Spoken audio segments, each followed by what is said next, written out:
আমাকে মুক্তিও দিচ্ছ না, আবার আমার ভরণ পোষণও দিচ্ছ না। আমি কি সারা জীবন এই অন্ধকার ঘরে বন্দি থাকবো? চুপ করো। বাবার সম্পদ থেকে এক কানা করিও বাইরে যেতে দেব না। এরা সাদ ইবনে রাবির দুই কন্যা। তাদের বাবা উহুদের যুদ্ধে আপনার সাথে থেকে শহীদ হয়েছেন। কিন্তু তারিখটি ছিল ৩রা হিজরির শাওয়াল মাস। মদিনার আকাশ সেদিন বিষাদ বর্ণ, বাতাস ভারী হয়ে আছে লাশের গন্ধে। উহুদের প্রান্তর থেকে মুসলিম বাহিনী মদিনায় ফিরেছে, কিন্তু তাদের সাথে ফিরল না ৭০ জন বীর সেনানী। ৭০ জন বাবা আর বাড়ি ফিরলেন না। ৭০ জন স্বামী আর কোনোদিন তাদের স্ত্রীর দিকে তাকাবেন না। মদিনার প্রতিটি ঘর থেকে সেদিন কান্নার আওয়াজ আসছিল। কারো ঘরে তার বাবা নেই, কারো ভাই নেই। এক নিমেষেই মদিনার সমাজ ব্যবস্থা তাসের ঘরের মতো ভেঙে পড়ার উপক্রম হলো। যুদ্ধ শেষ হয়েছে, কিন্তু আসল যুদ্ধ তখনও বাকি। জাহিলি যুগের আরব সমাজ ছিল নিষ্ঠুর। সেই সমাজ দুর্বলকে দয়া করতে জানত না। নিয়ম ছিল, যে হাতে তলোয়ার নেই তার পকেটে সম্পদ নেই। মদিনার অলিতে গলিতে তখন এতিম শিশুদের হাহাকার, কিন্তু তাদের মাথায় হাত বুলানোর পরিবর্তে তাদেরই আপন চাচারা, গোত্রের নেতারা লোলুপ দৃষ্টিতে তাকিয়েছিল তাদের বাবার রেখে যাওয়া সম্পদের দিকে। তারা বলতো, এই নারী আর শিশুরা তো যুদ্ধে যেতে পারে না, গণিমতের মাল আনতে পারে না, তবে কেন তারা সম্পদের ভাগ পাবে? এক অন্ধকার যুগ, এক চরম অমানবিক বাস্তবতা। মানবতার এই ক্রান্তি লগ্নে যখন বিধবারা আকাশের দিকে তাকিয়ে ফরিয়াদ করছিল, ঠিক তখনই ৭ আসমানের ওপর থেকে সাড়া দিলেন আরশের মালিক। নাজিল হলো সূরা আন-নিসা, কোরআনের ৪র্থ সূরা। ১৭৬টি আয়াতে ঠাসা এক মহাবিস্ময়। এটি কোনো সাধারণ সূরা নয়, এটি ছিল একটি সামাজিক বিপ্লব। এটি ছিল এতিমদের জন্য ঢাল, নারীদের জন্য মুক্তির সনদ, আর মুনাফিকদের জন্য এক ভীতিপ্রদ সতর্কবার্তা। আজকের এই ভিডিওতে আমরা ১৪০০ বছর আগের সেই মদিনায় ফিরে যাব। আমরা দেখব কিভাবে একটি সূরা নারীর অধিকার প্রতিষ্ঠা করল, কিভাবে এতিমের হক নির্ধারণ করল, চোরের বিচার পাল্টে দিল, কিভাবে যুদ্ধের ময়দানে সেজদার নিয়ম শেখালো, আর কিভাবে উত্তরাধিকারের এক জটিল অঙ্ক পুরো দুনিয়ার অর্থনীতিকে চ্যালেঞ্জ করে বসল। আপনারা শুনছেন সূরা নিসার নাজিল হওয়ার নেপথ্যের কাহিনী। হৃদয়ের কান দিয়ে শুনুন, কারণ এই ইতিহাস আপনার জীবনকেও বদলে দিতে পারে। আসুন আমরা একটি সুনির্দিষ্ট ঘটনায় প্রবেশ করি। এই ঘটনাটি ইমাম তিরমিজি এবং আবু দাউদ রাহমাহুল্লাহ তাদের হাদিস গ্রন্থে বিস্তারিত উল্লেখ করেছেন। উহুদের যুদ্ধে শহীদ হয়েছিলেন হযরত সাদ ইবনে রাবি রাদিয়াল্লাহু। তিনি ছিলেন মদিনার অন্যতম ধনী সাহাবী। তার মৃত্যুর পর তার রেখে যাওয়া বিশাল সম্পত্তি, বাগান এবং গবাদি পশু সবকিছুর মালিক হওয়ার কথা ছিল তার স্ত্রী ও ২ কন্যার। কিন্তু জাহেলি প্রথা অনুযায়ী সাদের ভাই অর্থাৎ মেয়েদের চাচা এসে সব সম্পদ দখল করে নিল। সে বলল, আমার ভাইয়ের মেয়েদের কোনো অধিকার নেই, কারণ তারা যুদ্ধ করতে পারে না। সাদের স্ত্রী উপায়ন্তর না দেখে ২ মেয়েকে নিয়ে ছুটলেন বিশ্বনবী হযরত মুহাম্মদ সাল্লাল্লাহু আলাইহি ওয়াসাল্লামের দরবারে। রাসূলুল্লাহ সাল্লাল্লাহু আলাইহি ওয়াসাল্লামের চেহারা মুবারক মলিন হয়ে গেল। তিনি তৎক্ষণাৎ কোনো রায় দিলেন না, কারণ তিনি নিজের মন গড়া কোনো কথা বলতেন না। তিনি অপেক্ষা করতে লাগলেন আল্লাহর নির্দেশের। ওহির অপেক্ষায় সময় গড়িয়ে যেতে লাগল। সাদের স্ত্রীও অপেক্ষায় রইলেন। ওই এতিম মেয়ে দুটির কান্না হয়তো আরশ পর্যন্ত কেঁপেছিল। অবশেষে জিবরাইল আলাইহিস সালাম এলেন।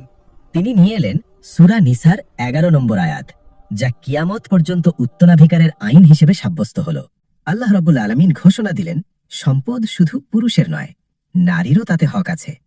এই আয়াত নাজিল হওয়ার সাথে সাথে রাসূল সাল্লাল্লাহু আলাইহি ওয়াসাল্লাম সাদের ভাইকে ডেকে পাঠালেন।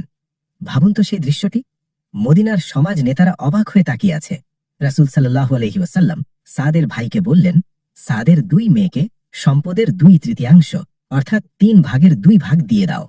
তাদের মাকে দাও ১/৮ অর্থাৎ ৮ ভাগের ১ ভাগ, আর বাকি যা থাকে তা তোমার। ঐতিহাসিক মুহূর্ত।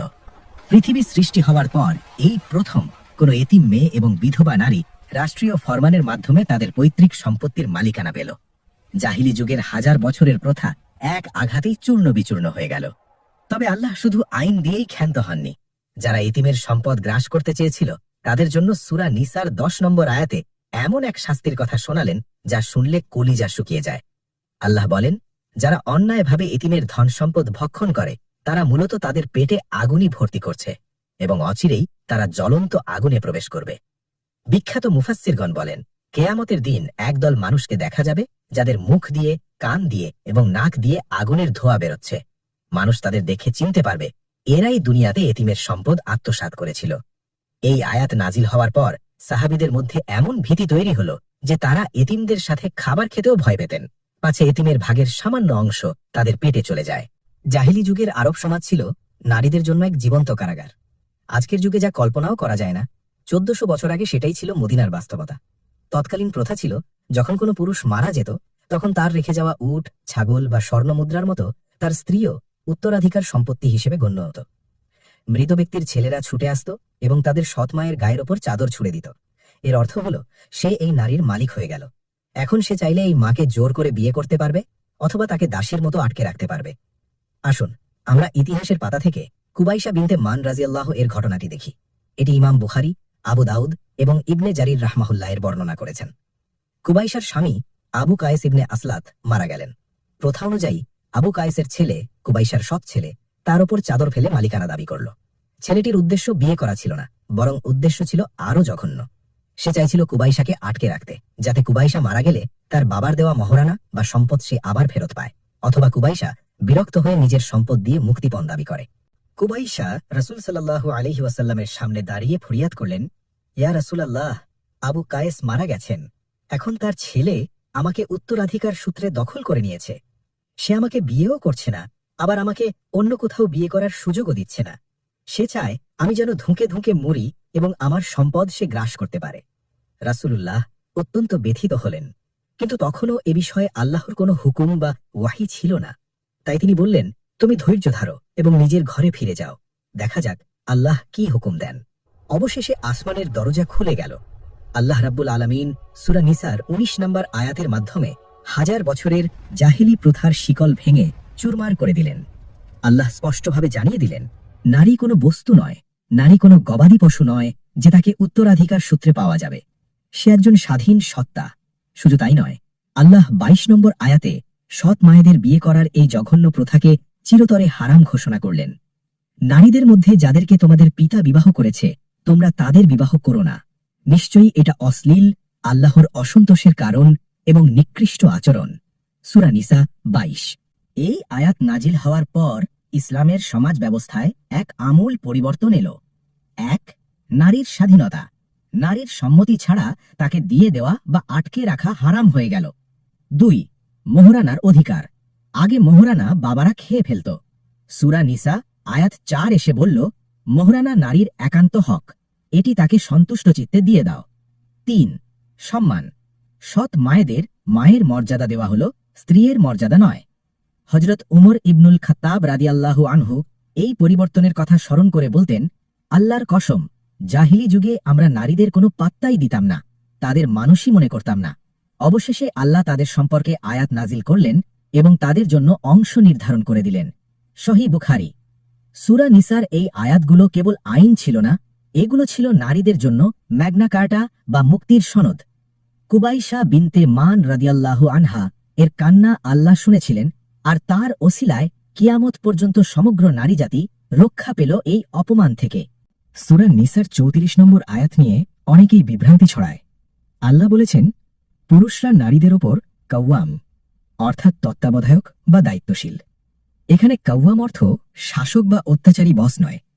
বিখ্যাত মুফাসসিরদের মতে কাওয়াম হল সেই ব্যক্তি যে তার পরিবারের সমস্ত ভার নিজের কাঁধে তুলে নেয়, যে তার স্ত্রীকে রোদ, বৃষ্টি, ঝড় থেকে আগলে রাখে, ঠিক যেমন একটি ছাদ ঘরকে আগলে রাখে। আল্লাহ পুরুষকে দায়িত্ব বেশি দিয়েছেন আর নারীকে দিয়েছেন সম্মান। সূরা নিসা শিখিয়েছে শ্রেষ্ঠত্ব জেন্ডারে নয়, শ্রেষ্ঠত্ব তাকওয়ায়। এখন আমরা যে ঘটনাটি শুনব তা আপনাকে স্তম্ভিত করে দেবে। এটি 1400 বছর আগের মদিনার এক চাঞ্চল্যকর চুরির ঘটনা, যার রায় দেওয়ার জন্য স্বয়ং আল্লাহ আসমান থেকে হস্তক্ষেপ করেছিলেন। ঘটনাটি উল্লেখ করেছেন ইমাম ইবনে কাসির রাহিমাহুল্লাহ এবং ইমাম তাবারি রাহিমাহুল্লাহ সূরা নিসার 105 থেকে 113 নম্বর আয়াতের শানে নজুলে। চোরটির নাম ছিল তুমা ইবনে উবাইরিক, মতান্তরে বাশির। সে ছিল একজন আনসারি মুসলিম, কিন্তু তার অন্তরে ছিল মুনাফিকি। সে তার এক প্রতিবেশীর ঘর থেকে একটি দামি বর্ম চুরি করল। বর্মটি একটি আটার বস্তায় লুকিয়ে সে পালিয়ে গেল, কিন্তু বিধিবাম বস্তার ছিদ্র দিয়ে সারা রাস্তায় একটু একটু করে আটা পড়তে লাগলো। সকালবেলা ভুক্তভোগীরা আটার দাগ ধরে ধাওয়া করল। দাগটি শেষ হলো ওই নির্দোষ ইহুদির ঘরের দরজায়। তারা ইহুদির ঘরে তল্লাশি চালালো এবং সেই চুরিকৃত বর্মটি উদ্ধার করল। ইহুদি লোকটি চিৎকার করে বলতে লাগলো, আল্লাহর কসম, আমি চুরি করিনি, তুমা ইবনে উবাইরিক এটি আমার কাছে রেখে গেছে। কিন্তু সাহাবীরা বললেন, আমরা তো আটার দাগ তোমার বাড়ি পর্যন্তই দেখেছি, তোমার বাড়িতে তো দেখিনি, তুমিই চোর। ইহুদি লোকটি তখন অসহায় হয়ে বলল, তাহলে চলো রাসূলুল্লাহর কাছে, তিনি এর ফয়সালা করবেন। পরিস্থিতি অত্যন্ত জটিল হয়ে পড়ল। বাহ্যিক প্রমাণ সব ইহুদির বিরুদ্ধে, বর্ম তার ঘরে পাওয়া গেছে, আর তোমার পক্ষে তার পুরো গোত্র কসম খেয়ে সাক্ষ্য দিচ্ছে। রাসূলুল্লাহ সাল্লাল্লাহু আলাইহি ওয়াসাল্লাম তো মানুষ ছিলেন, তিনি গায়েব জানতেন না, আল্লাহ না জানালে।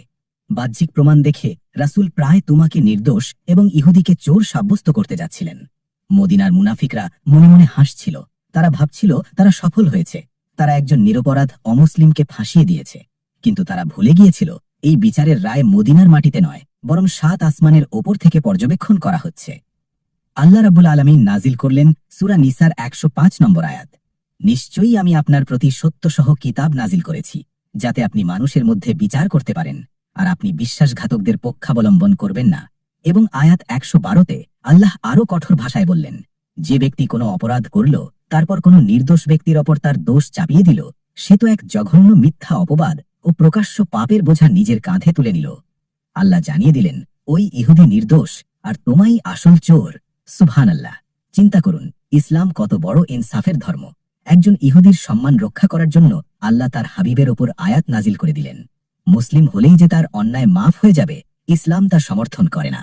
আমরা এখন যে ঘটনার দিকে যাচ্ছি তা সূরা নিসার 43 নম্বর আয়াত নাজিলের প্রেক্ষাপট। ইসলামের শুরুতে মদ হারাম ছিল না, জাহিলি যুগের মানুষেরা পানির মতো মদ পান করত। ইসলাম হঠাৎ করে তা বন্ধ করেনি, বরং ধাপে ধাপে মানুষের মন প্রস্তুত করেছে। একদিন হযরত আব্দুর রহমান ইবনে আউফ রাদিয়াল্লাহু সাহাবীদের দাওয়াত খাওয়ালেন এবং শরাব পান করালেন। উপস্থিত সাহাবীদের মধ্যে কেউ কেউ মদ্যপ হয়ে পড়লেন। ঠিক সেই মুহূর্তে মাগরিবের নামাজের আজান হল। সাহাবীরা জামাতে নামাজের জন্য দাঁড়িয়েছেন। একজন সাহাবী ইমামতি করতে সামনে গেলেন। ইমাম সাহেব সূরা কাফিরুন তিলাওয়াত শুরু করলেন, কিন্তু নেশার ঘোরে তার জিহ্বা জড়িয়ে যাচ্ছিল। তিনি ভুলে তিলাওয়াত করলেন, হে কাফেররা, আমি ইবাদত করি যার ইবাদত তোমরা করো। নাউজুবিল্লাহ। পেছনের সাহাবীরা অস্বস্তি বোধ করছেন। অর্থের সম্পূর্ণ বিপরীত হয়ে গেল। যেখানে বলার কথা ছিল আমি তার ইবাদত করি না যার ইবাদত তোমরা করো, সেখানে বলা হলো আমি তার ইবাদত করি। নেশার ঘোরে ইমাম সাহেব এমন আয়াত পড়লেন যা শিরকের শামিল হয়ে গেল। নামাজ শেষ হওয়ার পর সাহাবীদের হুঁশ ফিরল। তারা বুঝতে পারলেন মস্ত বড় ভুল হয়ে গেছে। ভয়ে তারা রাসূল সাল্লাল্লাহু আলাইহি ওয়াসাল্লামের কাছে গেলেন। আল্লাহ রাব্বুল আলামিন তখনও মদ পুরোপুরি হারাম করলেন না, কিন্তু নামাজের পবিত্রতা রক্ষার জন্য কঠোর নির্দেশ দিলেন। হে ঈমানদারগণ, তোমরা নেশাগ্রস্ত অবস্থায় সালাতের ধারে কাছেও যেও না, যতক্ষণ না তোমরা বুঝতে পারো যা তোমরা বলছো। সূরা নিসা 43। এটি ছিল মদ নিষিদ্ধকরণের দ্বিতীয় ধাপ। আল্লাহ বুঝিয়ে দিলেন সালাত হলো রবের সাথে বান্দার কথোপকথন, সেখানে মস্তিষ্ক বিকৃত রেখে দাঁড়ানো বেয়াদবি। এই আয়াত নাজিল হওয়ার পর সাহাবীরা নামাজের সময় হওয়ার অনেক আগেই মদ পান করা ছেড়ে দিতেন, যাতে নামাজের সময় তারা পূর্ণ সজ্ঞানে আল্লাহর সামনে দাঁড়াতে পারেন। এভাবেই সূরা নিসা মদিনার সমাজকে ধাপে ধাপে পবিত্র করতে শুরু করল। তবে মদিনার বিপদ শুধু মদ বা চুরির মধ্যে সীমাবদ্ধ ছিল না। মদিনার মাটিতে এমন একদল মানুষ হাঁটত যারা আমাদের সাথে নামাজ পড়ত, আমাদের সাথে হাসত, কিন্তু তলে তলে তারা আমাদের পিঠে ছুরি মারার পরিকল্পনা করত। পরবর্তী অংশে আমরা দেখব কিভাবে সূরা নিসা এই মুনাফিকদের মুখোশ টেনে ছিঁড়ে ফেলল, এবং আমরা জানব যুদ্ধের ময়দানে যখন তলোয়ার চলছে তখন কিভাবে সেজদা দিতে হয়। সালাতুল খৌফ বা ভয়ের নামাজের সেই রোমহর্ষক দৃশ্য। মদিনায় তখন ইসলামের বিজয় কেতন উঠছে, কিন্তু এই বিজয়ের ভিড়ে মিশে ছিল এমন কিছু মানুষ যারা দিনের আলোতে রাসূল সাল্লাল্লাহু আলাইহি ওয়াসাল্লামের পেছনে নামাজ পড়ত আর রাতের আধারে ইসলামের মূলে কুঠারাঘাত করত। তারা হলো মুনাফিক। সূরা নিসা নাজিল হওয়ার আগ পর্যন্ত তারা নিজেদের খুব ভালোভাবেই লুকিয়ে রেখেছিল, কিন্তু একটি বিচার, মাত্র একটি বিচার তাদের আসল চেহারা প্রকাশ করে দিল। ঘটনাটি শানে নুজুলের কিতাবগুলোতে যেমন আসবাবুন নুজুল আল ওয়াহিদি এভাবেই এসেছে। একজন মুনাফিক এবং একজন ইহুদির মধ্যে জমি বা পাওনা নিয়ে ঝগড়া বাঁধল। চলো আমরা মুহাম্মদের কাছে যাই, তিনি যা ফয়সালা দেবেন আমি তাই মেনে নেব। না, চলো আমরা কাব ইবনে আশরাফের কাছে যাই, সে আমাদের আপোস করে দেবে। ইহুদি লোকটি জানত সত্য তার পক্ষে। চিন্তা করুন, একজন ইহুদি চাইছে রাসূল সাল্লাল্লাহু আলাইহি ওয়াসাল্লামের বিচার, কারণ সে জানে সেখানে সত্যের জয় হবে। আর একজন নিজেকে মুসলিম দাবি করা ব্যক্তি চাইছে তাগুতের বিচার, কারণ সে জানে ইসলামী বিচারে তার জালিয়াতি ধরা পড়ে যাবে। মুনাফিক ব্যক্তিটি অনিচ্ছা সত্ত্বেও রাসূল সাল্লাল্লাহু আলাইহি ওয়াসাল্লামের দরবারে আসে। রাসূল সাল্লাল্লাহু আলাইহি ওয়াসাল্লাম ন্যায় বিচার করে ইহুদির পক্ষে রায় দেন। মুনাফিকটি রাগে গজগজ করতে করতে দরবার থেকে বের হয়ে যায়। এরপর সে হযরত উমর রাদিয়াল্লাহু আনহু এর কাছে যায় এবং পুনরায় বিচার চায়। হযরত উমর রাদিয়াল্লাহু আনহু যখন শোনেন যে রাসূল সাল্লাল্লাহু আলাইহি ওয়াসাল্লাম অলরেডি রায় দিয়েছেন, তখন তিনি তার তলোয়ার বের করেন। বিখ্যাত তাফসীর বর্ণনা অনুযায়ী তিনি সেই মুনাফিককে হত্যা করেন, যদিও সনদের ভিন্নতা আছে। এই ঘটনার পরিপ্রেক্ষিতে আল্লাহ রাব্বুল আলামিন সূরা নিসার ৬০ নম্বর আয়াতে মুনাফিকদের মনের গোপন কথা ফাঁস করে দিলেন। হে নবী, আপনি কি তাদেরকে দেখেননি যারা দাবি করে যে আপনার প্রতি যা নাজিল হয়েছে তারা তা বিশ্বাস করে, অথচ তারা বিচার ফয়সালার জন্য তাগুতের কাছে যেতে চায়, অথচ তাদেরকে নির্দেশ দেওয়া হয়েছিল তাগুতকে বর্জন করতে। সূরা নিসা ৬০। আল্লাহ বললেন, এদের ঈমানের দাবি পুরোটাই ভুয়া, শয়তান এদের পথভ্রষ্ট করেছে। এরপর ৬৫ নম্বর আয়াতে আল্লাহ নিজের সত্তার কসম খেয়ে এক চূড়ান্ত ফয়সালা দিলেন, যা মুমিনের জন্য এক বড় পরীক্ষা। চিন্তা করুন, আল্লাহ নিজেই নিজের কসম খাচ্ছেন। তিনি বলছেন, কেউ যদি রাসূলের বিচার বা সুন্নাহকে মন থেকে মেনে নিতে না পারে তবে সে মুমিন নয়। মুখে দাড়ি থাকুক, কপালে সেজদার দাগ থাকুক, যদি রাসূলের সিদ্ধান্তে অন্তরে খটকা থাকে তবে ঈমান নেই। সূরা নিসা এভাবেই মদিনার সমাজ থেকে মুনাফিকদের আলাদা করে ফেলল। মদিনার সমাজে গোত্রে গোত্রে যুদ্ধ ছিল নিত্য নৈমিত্তিক ব্যাপার। সামান্য কথায় তলোয়ার বের করা হতো, কিন্তু ইসলাম এসে রক্তের দাম বাড়িয়ে দিল। রাসূলুল্লাহ সাল্লাল্লাহু আলাইহি ওয়াসাল্লাম বলেছেন, পুরো দুনিয়া ধ্বংস হয়ে যাওয়া আল্লাহর কাছে একজন মুসলিমকে হত্যা করার চেয়ে লঘু বিষয়। ইবনে মাজাহ। সূরা নিসার ৯৩ নম্বর আয়াতে আল্লাহ ইচ্ছাকৃত হত্যার যে শাস্তির কথা বলেছেন তা কুরআনের আর কোথাও নেই। আল্লাহ বলেন, আর যে ব্যক্তি জেনে শুনে কোনো মুমিনকে হত্যা করবে তার শাস্তি জাহান্নাম, সেখানে সে চিরকাল থাকবে এবং আল্লাহ তার প্রতি ক্রুদ্ধ হবেন, তাকে লানত করবেন এবং তার জন্য ভীষণ শাস্তি প্রস্তুত রাখবেন। সূরা নিসা ৯৩ নম্বর আয়াত। হযরত আব্দুল্লাহ ইবনে আব্বাস রাদিয়াল্লাহু এই আয়াতের ভয়ে বলতেন, ইচ্ছাকৃত হত্যাকারীর তওবা কবুল হওয়ার কোনো সুযোগ নেই। যদিও অন্যান্য সাহাবীরা তওবার সুযোগ রেখেছেন, কিন্তু ভাবুন শাস্তিটা কতটা ভয়ানক। সূরা নিসা আরবদের সেই বর্বর হাতগুলোকে থামিয়ে দিল, যারা কথায় কথায় মানুষ খুন করত। এখন আমরা আলোচনা করব সালাতুল খাউফ, রণাঙ্গনের সেজদা, জাত উর রেকা বা আসফানের যুদ্ধক্ষেত্র। শত্রুরা পরিকল্পনা করল আসরের নামাজের সময় মুসলিমদের নিশ্চিহ্ন করে দেবে। তারা জানত মুসলিমরা তাদের রবের সামনে দাঁড়ালে দুনিয়ার খবর রাখে না, কিন্তু তারা ভুলে গিয়েছিল তারা যার ইবাদত করে সেই রব সবই দেখছেন। আসরের ওয়াক্ত হওয়ার আগেই জিবরাইল আলাইহিস সালাম চলে এলেন। তিনি নিয়ে এলেন সূরা নিসার ১০২ নম্বর আয়াত, যা সালাতুল খৌফ বা ভয়ের নামাজের আয়াত নামে পরিচিত। আল্লাহ শিখিয়ে দিলেন এক বিস্ময়কর রণকৌশল। যখন আপনি তাদের মধ্যে থাকবেন তখন তাদের একদল আপনার সাথে নামাজে দাঁড়াবে এবং নিজেদের অস্ত্র সাথে রাখবে। সূরা নিসা ১০২। সুবহানাল্লাহ। দৃশ্যটি কল্পনা করুন, মৃত্যুর মুখোমুখি দাঁড়িয়েও নামাজ বাদ দেওয়া হচ্ছে না। তলোয়ার হাতে, বর্ম পরে শত্রুর চোখের দিকে তাকিয়ে রবের ইবাদত চলছে। সূরা নিসা আমাদের শিখিয়ে দিল, পরিস্থিতি যত ভয়াবহ হোক, যুদ্ধক্ষেত্র হোক বা আইসিইউ, যতক্ষণ শ্বাস আছে ততক্ষণ নামাজ মাফ নেই। নামাজই মুমিনের সবচেয়ে বড় অস্ত্র। দর্শক মণ্ডলী, এতক্ষণ আমরা ভ্রমণ করলাম সূরা নিসার অলৌকিক জগতে।